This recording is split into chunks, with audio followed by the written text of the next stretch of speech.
Kwezisematheni mbukeli indaba evela ezweni Democratic Republic of Congo zithi asengaphezulu kweshumi amasosha seningizimu Afrika asebulewe kuleli yazwe kanti futhi ungqongqoshe wezokuvikela uEnji Motshekga usedlulise ukuzwelana kanye namalunga omndeni alahlekelwe amasosha mbukeli.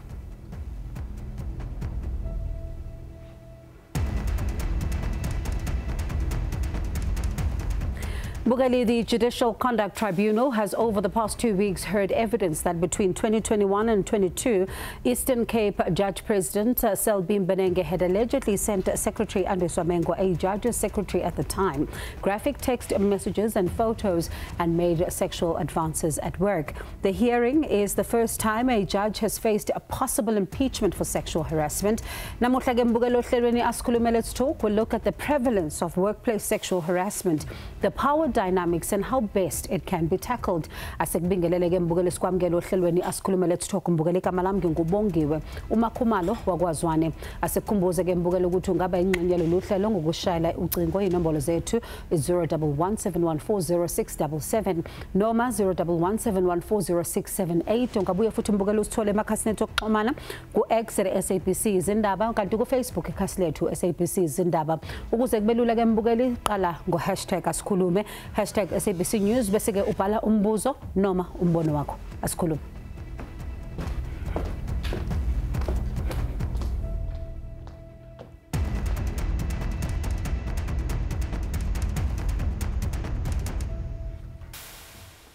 Mbukeli, sexual harassment in the workplace has been amplified following Andiswa Mengo's complaint against Eastern Cape Judge President Selby Mbenenge.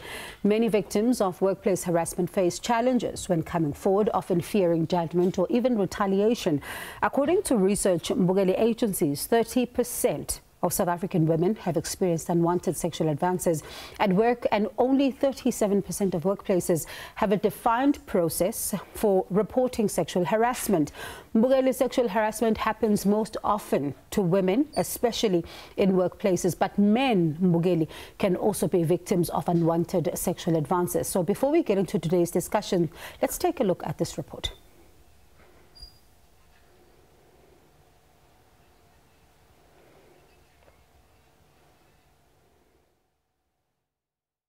Emavikini ambalwa edlule iningizimu Afrika ibilalele ubufakazi nobebethula phambi kwesithangami esiqaphe ukuziphatha kwabehluleli phecelezi iJudicial Conduct Tribunal.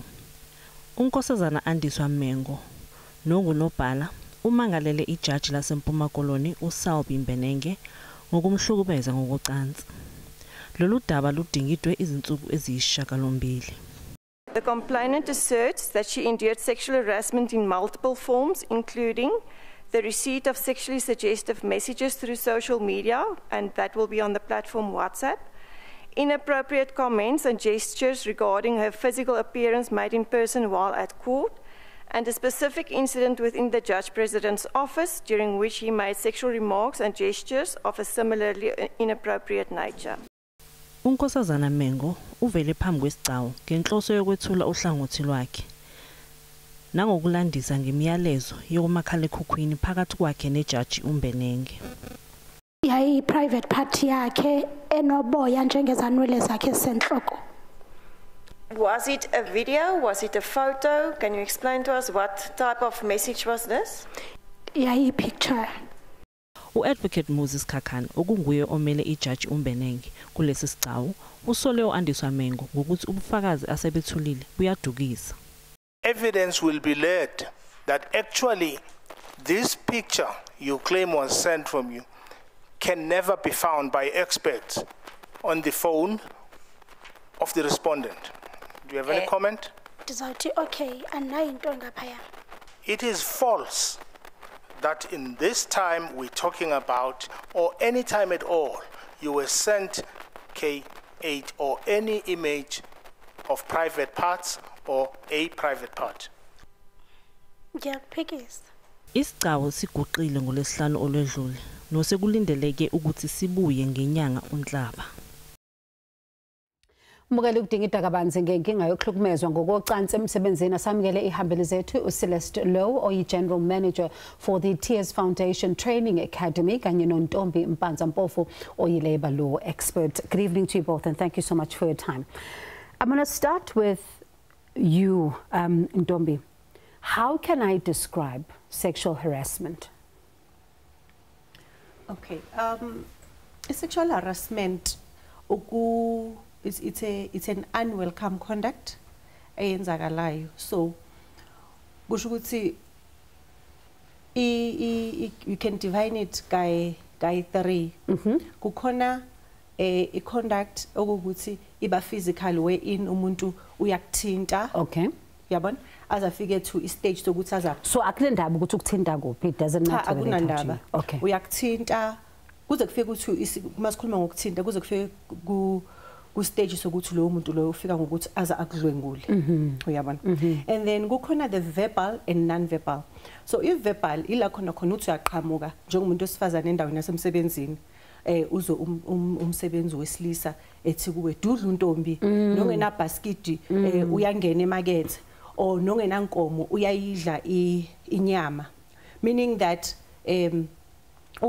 ngokwakhe utheni uyakhasha kodwa lezi zinto azishoyo kuwe zikwehlisa isithunzi zikwenza uthi ufile umncane ufile udelelekile ufile ungamukelekile endaweni yasemsebenzini.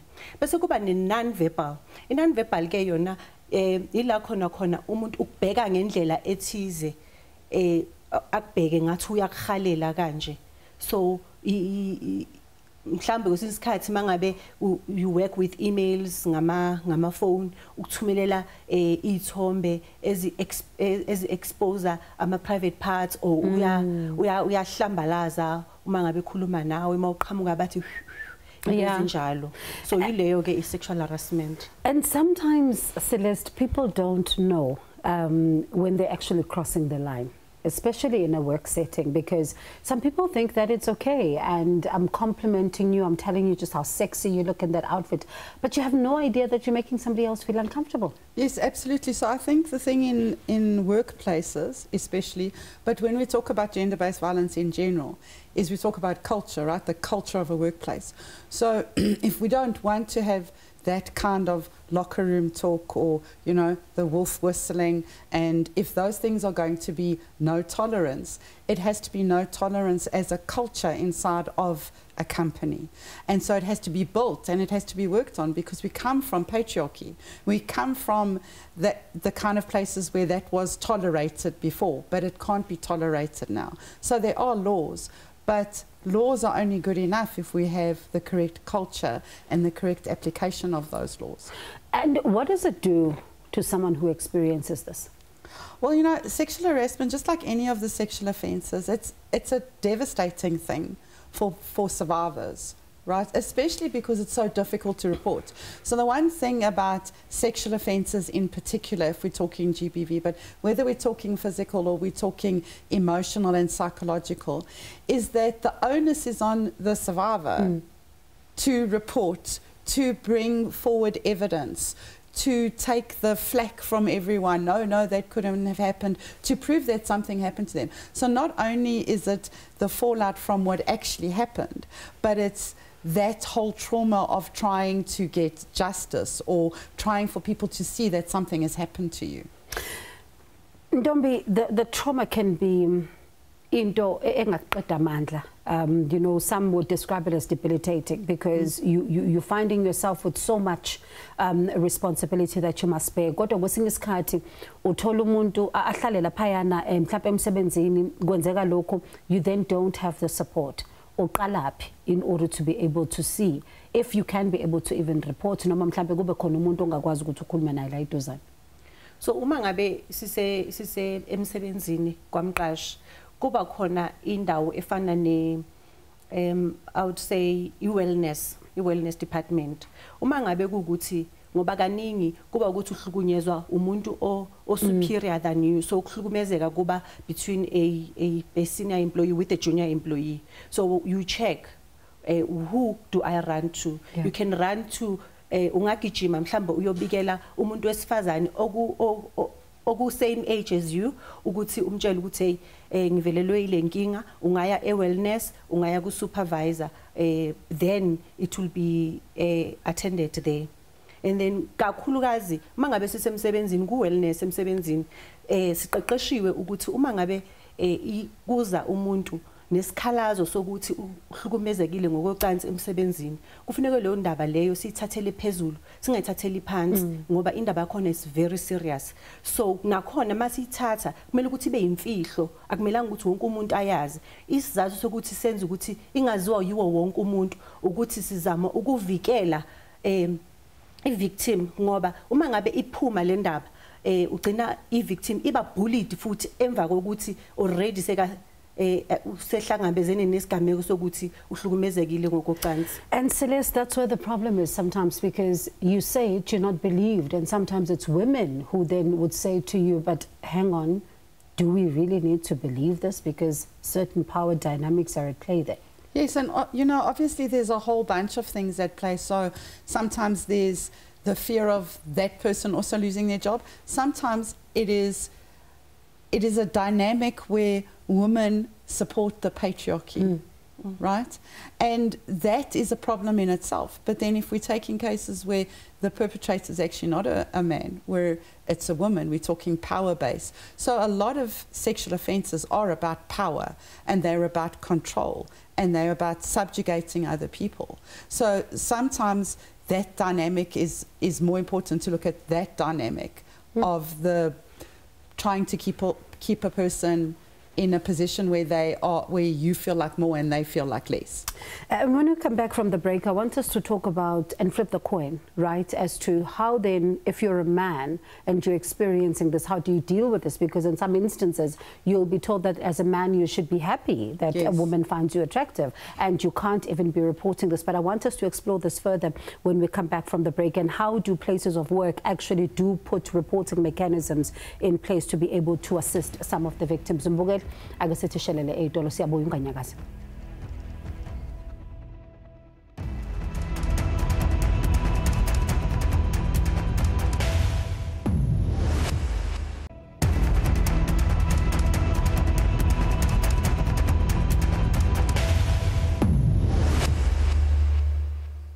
Mbukela sikubingelele sikwamukela ohlelweni kanti uma uqeda ukuhlanganyela kanye nathi sikhuluma ngokuhlukunyezwa ngokocansi emsebenzini phecelezi sexual harassment in the workplace. Ngaphambi kokuba mbukele siqhubeke nehambele zethu ake sizwe ukuthi nithini nina einkundleni zokuxhumana.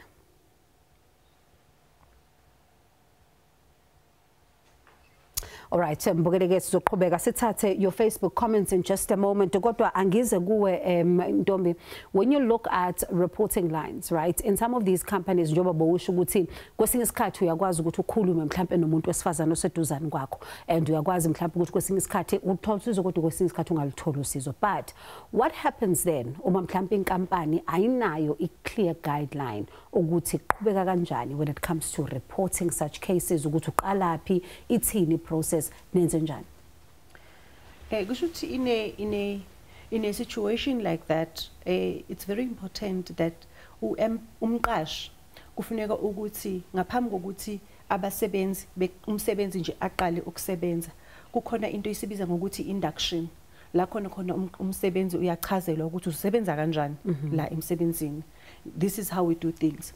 Manje ke uma ngabe eqala ukusebenza, uma uyatshelwa ukuthi indlela esiphatha ngayo la emsebenzini akumelanga ukuthi uyiphathe ngalolu hlobo. Uma ngabe uyiphatha ngalolu hlobo ungaxoshwa nokuxoshwa emsebenzini. Zibhaliwe phansi lezo zinto lezo, zibhaliwe ku code of good practice in terms of sexual harassment. So abasebenzi bayatshelwa and bayaqeqeshwa, and neinduna zabo iphathimandla emsebenzini ziyaqeqeshwa ukuthi uma ngabe umsebenzi eqala ukusebenza kubalekile ukuthi bafundiswe ngokuthi bayiphathe kanjani, bahlonipha abanye abasebenzi. Akunandaba ukuthi umuntu wesilisa noma umuntu wesifazane, uma ngabe uhlukumezekile kubalekile ukuthi uhambe uyobika ukuthi uhlukumezekile. Celeste, when you look at the Conduct Tribunal, for example, and what we saw unfold in this particular matter of sexual harassment, it's quite historic, number one, in its nature, but at the same time, you listen to what's coming out there, it's clear that, as allegations continue to pour out and we're all watching, but There is an issue to speak of when it comes to power dynamics, when you look at that case, but also look at what is taking place in some of the workplaces. And one wonders then, when it comes to this issue of power dynamics, how serious of a matter is it when it comes to sexual harassment?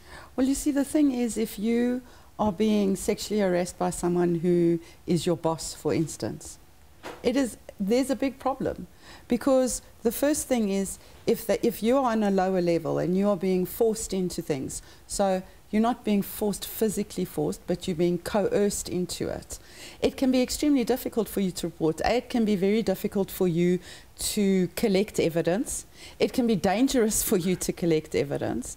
And then when you've got that evidence, when you do go through reporting channels, unless there are really well-defined reporting channels, or a company has GBV ambassadors, wellness companies where you can go to, if you don't have that, if you are, say, in a small company where there isn't that kind of procedure, or there's paper compliance. In other words, all those legislations are in place in the company. If the Department of Labour come to look, it's all in place, but it isn't actually implemented, then you've got a problem. But I think it's really important to know that if you can't go through your company, you can go through the Tears Foundation hotline. You can phone the hotline and they will help you, because sexual harassment is a criminal offence, and you still have the option of those things. So you still have the option to get a protection order, you still have the option to lay a criminal charge and all of those. So if you can't come right through the workplace reporting things and through the CCMA, you still have the right to take things in a criminal way. So before I come back to you, Ntombi, how far would you say, Celeste, it has gone, and this particular tribunal has gone to also show us something else that a lot of people don't think about, and that is when you talk about being coerced, that sometimes you feel that I must just respond for the sake of my job. When this person is making advances, I must not just ignore them, but I must also speak and kind of seem to be entertaining it, as some people would say. It's extremely difficult for a person in that position, because, you know, when we talk about it from outside, it sounds easy. Oh, he was asking you for sex so that you could have your job, or you could get an increase or whatever. And it sounds simple to just say no and then go and report it. But those dynamics are not like that. And there's also issues like grooming, like families at home that are going to be left without food. There's all sorts of things that play into that. So generally speaking, it's not as simple as somebody just made a comment at you, or somebody just tried to get you into bed at a conference. Generally, there's a dynamic that grows over time. So, Ntombi, when we then look at the culture of a workplace, the legalese, just the relationships in the workplace, there's a lot when it comes to, people would say, it's my personality, though. This is how I speak, Ntombi. This is, gestures that I would make and all of that. So how then do you determine that it is sexual harassment? Because in my books, I was simply just passing a comment to say, you look well, you look lovely, you look amazing tonight. And you do then listen to some of what we've heard from this tribunal where, someone would say, but this is a person who was just having a conversation with you. Could you not simply just say no? How then does a workplace begin to ensure that it infuses all these different cultures, begin to educate even those that need to be educated, so that people can know that as much as you do have a right to express yourself, you can trample on someone else's right? In the workplace, what's very important for abaqashi, ukuthi bayenze what we call ama workshop, nama road shows, nama training, and kufuna ukuthi bawenze kakhulu, mhlambe bawenze after 3 months, ukuthi bafundise abasebenzi indlela yokuyiphatha emsebenzini. Ngoba if bengakwenzi lokho, abasebenzi kuba ukuthi lo muntu lo owenza lawo ma comment ayenza abanye abantu ba feel uncomfortable. Player dam ayenze ngazathi akazi ukuthi lento ayikhulumile ibhlungu, or izwe omunye umuntu ubhlungu, or iphatha kabe omunye umuntu uzizwa out of place. Now it's important for umqashi ukuthi afundise abasebenzi ukuthi indlela yokuyiphatha yile. So indlela yokwenza ukuthi kube nama road show, batshelwe abantu, kungabhalwa kuphela ukuthi kubhaliwe laphayana ephepheni uyafundwa ufuna ukuthi batshelwe ku-engage nabo bachazelwe kube nemibuzo kube open discussion between abaqashi kanye nabasebenzi nokuthi uma ngabeke kuyenzeka uyehlela isigameko sokuhlukumezeka ngokocansi uyakwazi na ukuya endaweni ethize ukuthi uthole usizo kube khona neminyango evulekile ukuthi ungathola usizo noma ngabe ubika angeke uzugcine egcineni uthole ukuthi you end up being victimized for ukuthi you speak out so it's important to have your workshops your training and your road shows. Sure, you mentioned something so important to have open discussions because I think kwesinye isikhathi abantu abakwazi ukukhuluma bekhululekile ngoba usaba ukuthi kusasa there's going to be serious repercussions if I open my mouth and I say this is what's going on I may find myself in trouble kodwa bukela masibuye so bheka isombululo zalenkinga ukuthi kahle kahle siyiningizimu Afrika siqala kuphi ukuthi sikwazi ukuthi silo nalesi sihlava kanti futhi nezinkampani zenze njani ukuthi zenze mbukela ukuthi mina nawe siphephe noma ngabe umuntu wesilisa noma ngabe umuntu wesifazane.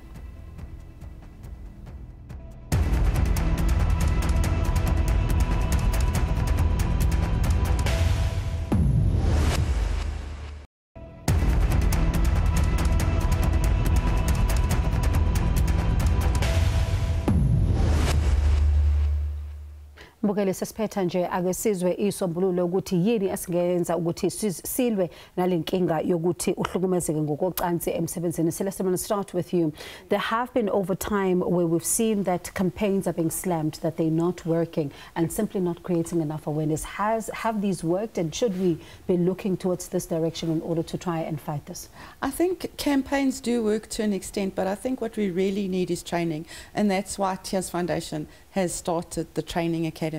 And we're training first responders, but we're also training corporates and GBV ambassadors and going into places and explaining how to deal with things.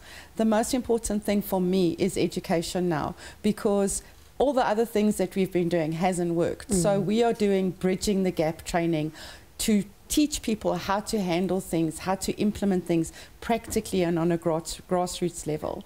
But I just want to say one thing. If you're sitting at home and you're being sexually harassed at work, you can phone the Tears Foundation hotline. What's the number? 0800 083 277. 0800 083 277. And for you, Ntombi, as a final one then, I'm coming to report and I'm not happy with the outcome because I could tell it was biased. Okay, if the outcome is biased and we are born ukuthi ayikufavanga uyakwazi ukuthi uhambe uyiqhubele phambili ngoba ama disciplinary process aqala emsebenzini uyakwazi ke ukuthi uyise CCMA uma ungekho happy nge CCMA you can go as far as labor court kodwa futhi mangabe ungagculiseki ngalokho uyakwazi ke ukuthi uvule i criminal case mhlawumbe lokho kungagculisa kodwa akusiyo i-end it all ukuthi iphelele emsebenzini uyakwazi ukuthi uthole nane protection order uye emaphoyiseni bakwazi ukuthi bakusize ngalodaba. All right, let me thank you both for your time. Appreciate it and certainly do hope ukuthi nawe mbukela utholile lokho ongakwazi ukuthi ukuthole sibongele ukuthi uhlanganyele kanye nathi nehambeli zethu Celeste Low oyi General Manager for the Tears Foundation Training Academy kanye noNtombi Mpanza Mpofu oyi Labor Law Expert. Asethembeke mbukela ukuthi uzoqhubeka nokukhuluma ngalokho einkundleni zokuxhumana. Okakhumalo wakwazwane kanye nethemba le asikhulume sithi kuze kube ngokuzayo.